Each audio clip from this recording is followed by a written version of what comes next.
Before we start, stay until the end, because today you won't just learn something, you'll change something inside you forever.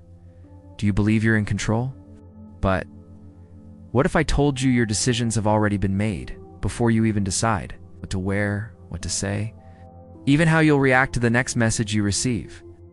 All of it could already be written. In the invisible circuits of your brain, seconds before your conscious mind chooses, neurotransmitters have already fired. Synapses have already connected. Your immediate future is already in motion. But what if there was a way to enter that code? To rewrite what once seemed unchangeable? To transform not only what you think, but how you think? Today you won't just understand how your mind works. You will walk through the door into the place where decisions are born. And when that happens, nothing will be the same again. Imagine you're standing before an immense control panel. Every lever, button, and light corresponds to a decision in your life. You believe you're in command, your hands steady on the controls, but what you don't see is that behind you, there's an invisible operator. Silent, automatic, programmed. This operator is made of thousands of mental scripts implanted since childhood. Phrases you heard, situations you lived through, emotions you never processed. And now, they write your reality without you even noticing. Neuroscience has already shown that your brain anticipates decisions before your conscious mind even steps in. In Libet's famous experiment, brain activity was detectable up to 7 seconds before a person decided to press a button. Which means, before you think I'm going to do this, your brain already did. Now think bigger. A relationship that ended without explanation. An opportunity you let slip away. A habit you tried to break, but couldn't. What if none of these were your fault, but instead, the repetition of an invisible, ancient code, still active? These patterns don't live in your logic. They live in your emotional body, your automated identity. In the version of you that still acts to survive, even when all you want is to thrive. But here's the key. What you don't transform, you repeat. What you repeat, you call destiny. If this is making you question everything you thought you knew about yourself, pause for a moment and subscribe, because this is just the beginning of how deep we're going to go.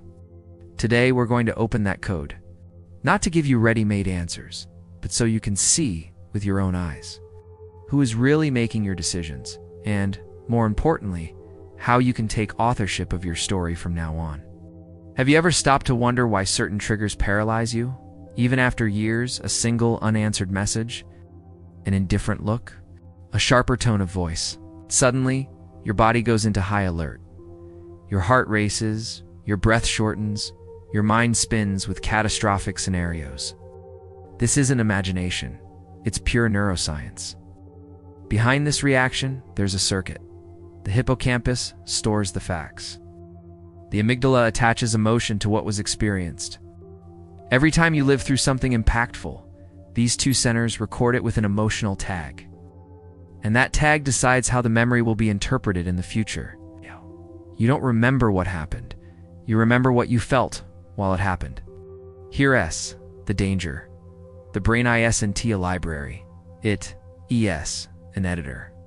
Every time you revisit a memory, it's rewritten with your current emotional state. If you access a painful memory while anxious or frustrated, it becomes heavier. But if you revisit it in a state of safety and awareness, it can be softened. That's the power of memory reconsolidation. You cannot change what you lived through, but you can change the way your brain stores it. This is emotional reprogramming. This is the basis of deep transformation. You once failed publicly. Years later, before speaking in public, you feel fear. Not because the current event is threatening, but because your emotional amygdala is still echoing the pain of the past.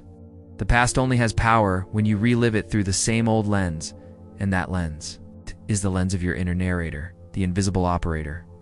Every time you replace an automatic thought with a conscious, empowering one, you're redoing what scientists call synaptic pruning, weakening old connections and strengthening new pathways.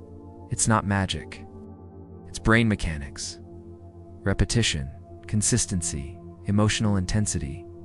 This is the tripod of true internal change. Imagine a large theater. The illuminated stage is what you consciously see, feel, and perceive. Ow. But behind the curtains, there's a dark room. In that room, someone operates the lights, sounds, and effects, deciding what you will notice and what will be erased. That dark room is your subconscious. And the one deciding what you see as reality is not the light on the stage. It's what happens in that dark room. That's why you can read dozens of books, take courses, repeat positive affirmations, and still fall back into the same patterns. Because while your conscious mind tries to build a new scenario, your subconscious is still running the old script. And the subconscious doesn't respond to logic. It responds to repeated emotion. It responds to emotionally intense stories, especially those from childhood, when you had no filters to tell truth from trauma disguised as routine. Now ask yourself, how many of your decisions are truly yours? How many times have you decided to sabotage yourself, not because you wanted to fail, but because your subconscious associated success with rejection, visibility with risk, worthiness with guilt? The subconscious doesn't want to punish you. It wants to protect you, based on a map drawn when you were too fragile to choose. If you were ignored when you tried to express yourself, today you might fear public speaking. If you witnessed arguments about money, maybe you now unconsciously spend everything you earn, as if wealth meant tension. These commands weren't given with words, but with sensations. And the body never forgets. That's why when we talk about deep change, it's not enough to say, I want to change. You must teach your body to feel safe in a new pattern. You must bring light to the dark room. Have you ever tried to change your life with willpower alone? And failed? Not because you lacked discipline, but because the reflection you were trying to change was still being generated by a cracked inner mirror. You can't change the reflection by fighting it. You change it by changing what is being reflected. So that reflection comes from neural networks, pathways formed by repeated thoughts and emotions over time. Every time you react the same way to a challenge, you strengthen that road. You make the automatic even more automatic. But here's what few people know.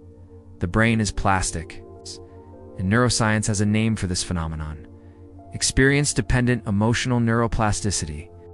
It means you don't change just by thinking. You change by feeling differently in the same situations. So, the key isn't to stop being afraid. It's to teach your body to remain present, even in the face of fear. To choose a new response, and repeat it until it feels more familiar than the old pattern. Here's a practical example. Next time you feel rejection, observe, breathe. Tell yourself this feeling is old, but the choice is new. Repeating this, with real emotion, with deep intention, starts creating new trails in your brain. If this resonated with you, share this video with someone who needs to hear it. Because when we change our inner code, we change the world around us. You don't need to fight to become better. You need to stop fighting against who you are. And here's the rawest and most liberating truth. You are the miracle you've been waiting for. Healing, peace, prosperity. They won't come from outside. They're waiting for your inner permission to be born from within. There is no map. There's only one step. Silence the world.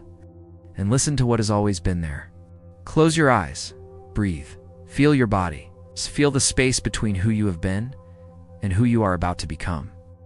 This space is called possibility, and inside it, there's only one question. Are you ready to step out of the cycle of repetition and into the cycle of creation? If your answer is yes, write it now. Today, insert date, I gave myself permission to prosper. I am the author of my new story, and it starts now. Because the future doesn't respond to your doubts. It responds to your dominant energy.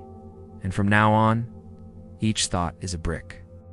Each decision, a line on the map, each yes to yourself, is a step toward the reality that has always called you in silence. If your life were a book, this would be the chapter where the protagonist stops surviving and starts awakening. The choice is yours. It always has been.